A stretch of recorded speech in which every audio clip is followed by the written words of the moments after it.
Hello, I'm Stephen Brown, and I wrote the music for the opera Brainland. In this short video, I'm going to talk a bit about the music, starting with the instruments in the band and the singers, and going on to describe the different musical styles used in the various stories. The framing narrative is set on a United States Air Force base in Gloucestershire, England in 1957, with flashbacks to the 1920s, 30s and 40s in settings that include Germany, Portugal, the USA and the UK. It would have been nice to use a full orchestra, but I was keen to use as small a band as possible to allow more flexibility in production. Before the libretto was written, I decided to use a saxophone quartet.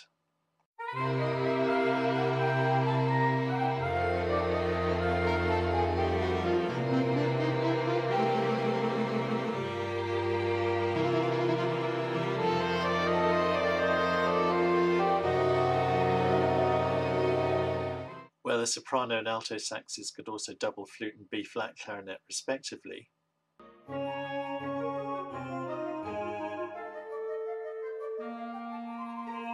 And to back these up with a string quartet.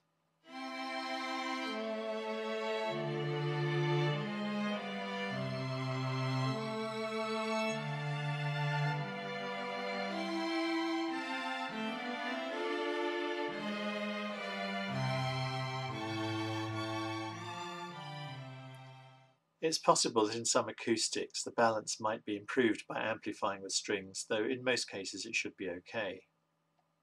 That brings us to percussion and keyboards. For maximum flexibility, I have made one keyboard part for all pitched percussion, so an electronic instrument can at different times be a piano, a harp, a harpsichord, a glockenspiel or a xylophone. A good player is required.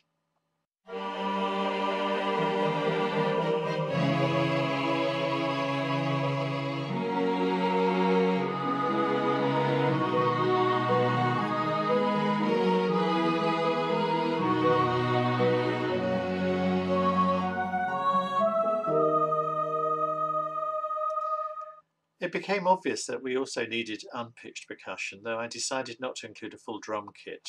Instead, there's just a snare drum, a hand drum, a triangle and a large gong. However, in addition to having to count hundreds and hundreds of bars rest, the player is also tasked with playing some sound effects that are incorporated into the music, namely a dog bark and a dog howl that are associated with the word Pavlov,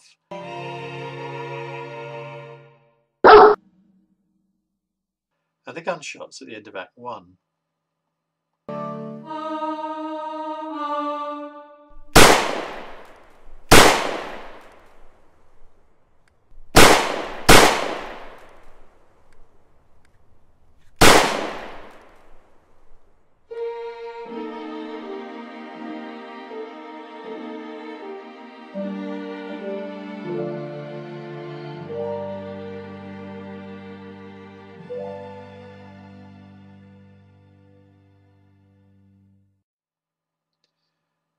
The rhythm of the gunshots is carefully specified in the music.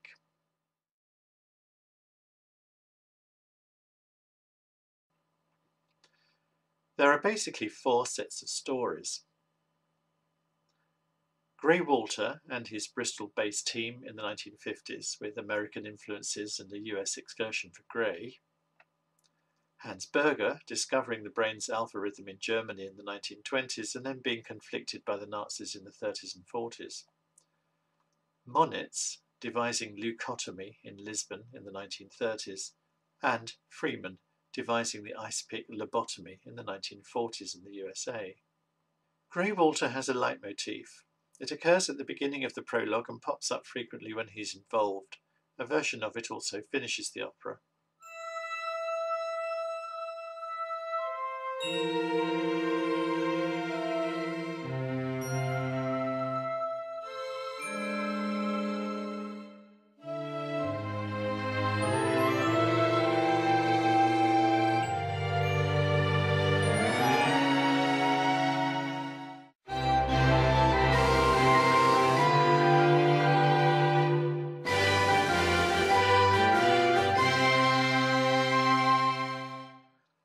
Generally speaking, Gray and the Bristol group are musically portrayed as whimsical, happy-go-lucky types and occupy musical space somewhere between Rossini and Richard Rodgers.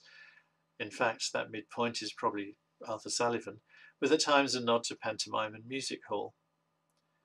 They're all baritones, but Gray goes up to the F above middle C, and the part would be okay for a tenor.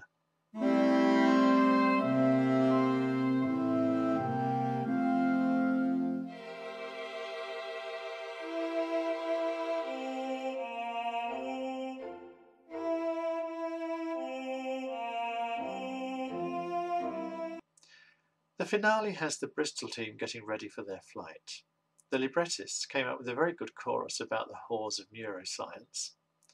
I made up a musical theatre type number with spaces for them to do lots of stage business, and also gave an opportunity for the narrator to do a tap routine if that was wanted.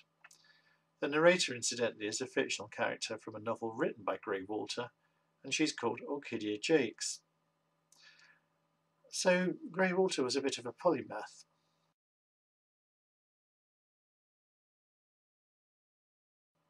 The story of Berger, who discovered the alpha rhythm while working in Jena in the German state of Thuringia, is spread across both acts, in scenes 2 and 10. I saw his character as provincial, diffident, and ultimately conflicted. The music representing him draws on a traditional Thuringian tune that was used to represent political freedom in German folk tradition. Brahms used it in the Academic Festival Overture, and you'll recognise it from there, but more relevantly, it was very briefly the national anthem of the West German state just after the Second World War, before they reverted to the Haydn hymn. So it's a sort of antithesis to the Nazis.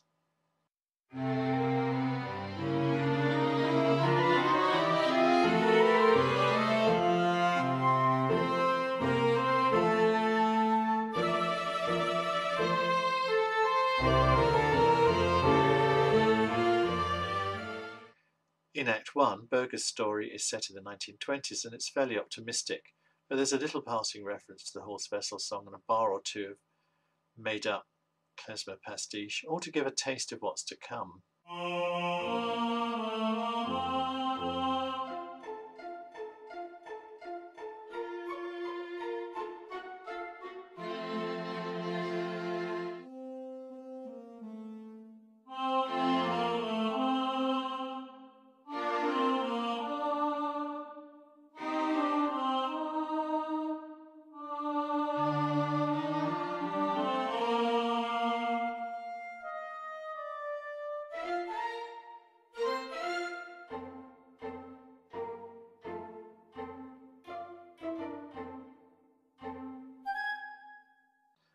In Act 2, we follow him up to the 1930s, where Jena's full of swastikas, and he's now required to play his part in purifying the race. So more quotes from the Horse Vessel and a sad but true ending.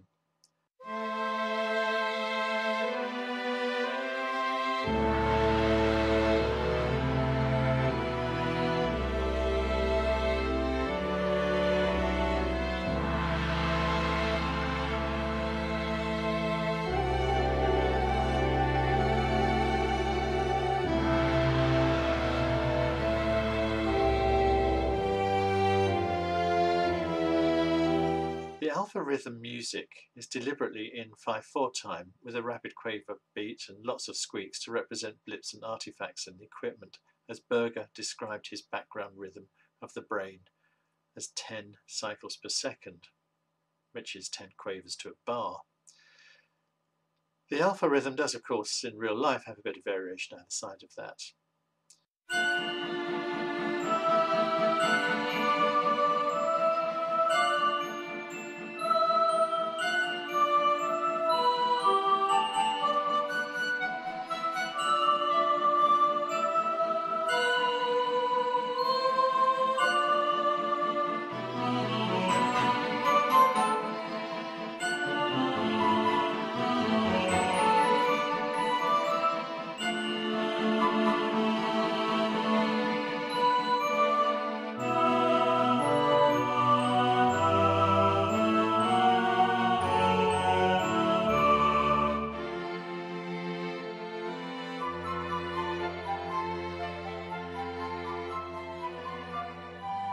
There are just two characters in the story, Berger and his muse. The muse is good in Act 1 and bad in Act 2, but you should see my interview with Heather Angus-Leppin in another video for some psychodynamic context to that.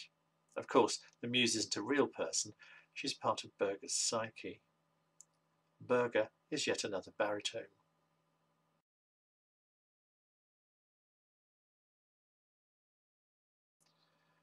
The Colonel, who offers what is presumably CIA money to Gray, and Dr. Sem Jacobson at the Mayo Clinic in Minnesota are both bases. The Colonel is a bit of a figure of fun, to me anyway. He's introduced by reference to the Stars and Stripes, and when he's singing about the Soviets, we hear snatches of the Internationale, and of course he evokes an offstage dog to bark when mentioning Pavlov.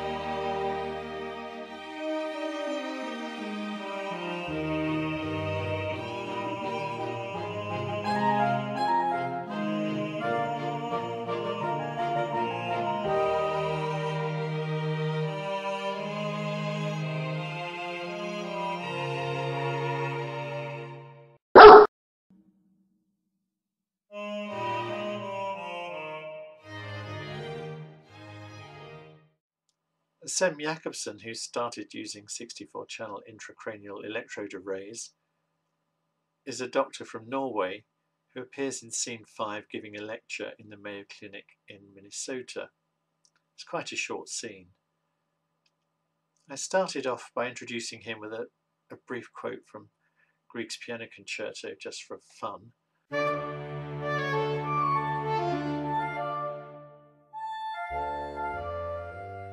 The librettists were very keen to write a Native American rain dance for his lecture, so I did.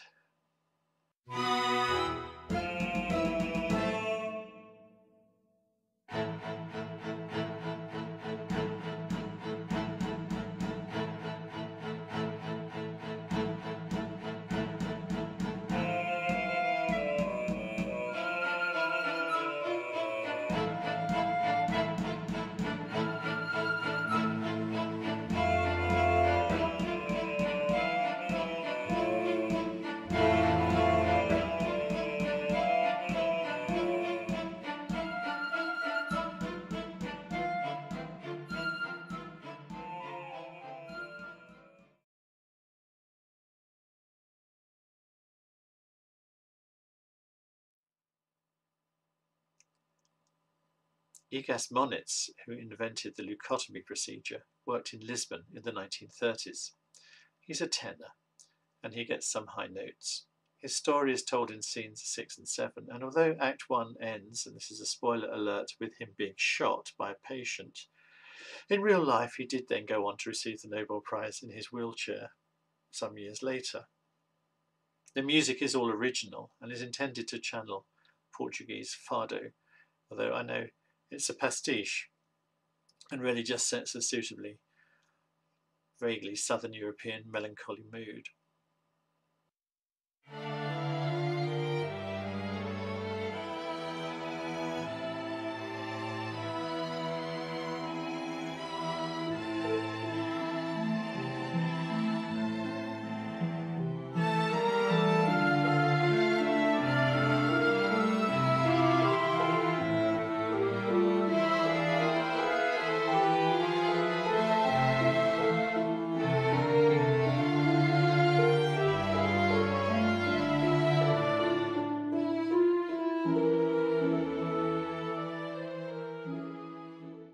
Sobral's Cid, the psychiatrist who supplied Moniz with patients, is depicted in a quite mad, atonal, alienish, countertenor sort of way. An alienist who looked like an alien, I think, was what one of the librettists asked for.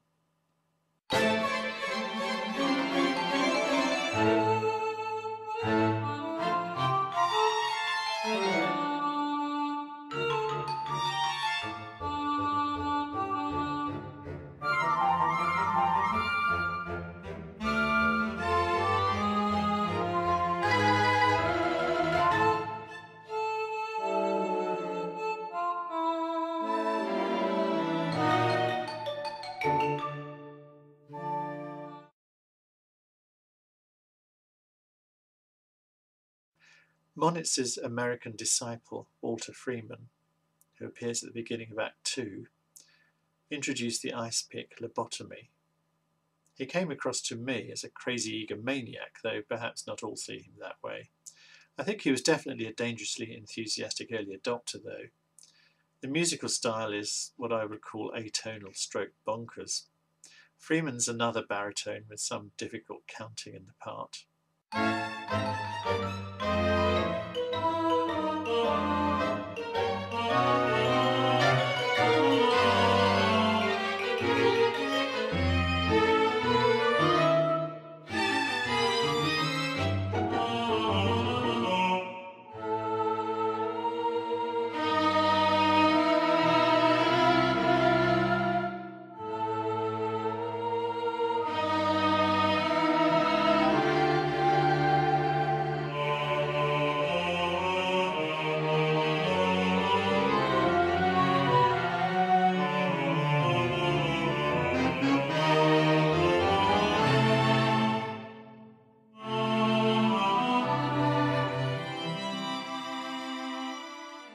His first patient, Ellen, sings a more normal soprano aria with some high notes after being cured, although she does have two black eyes after the operation.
But after that first lobotomy, the music gradually becomes more normal, and that scene ends with the Bristol group discussing the ice pick procedure.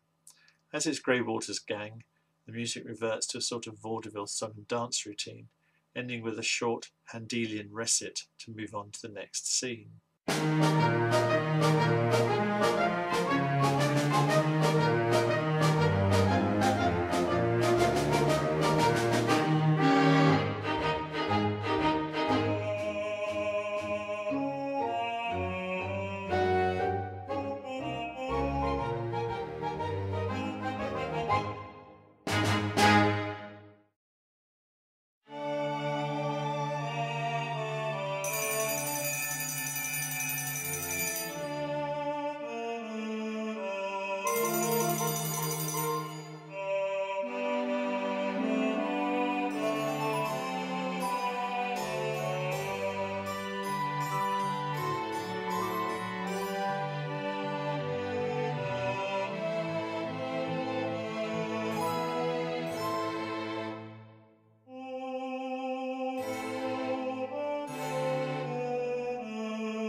That's all I have time for now.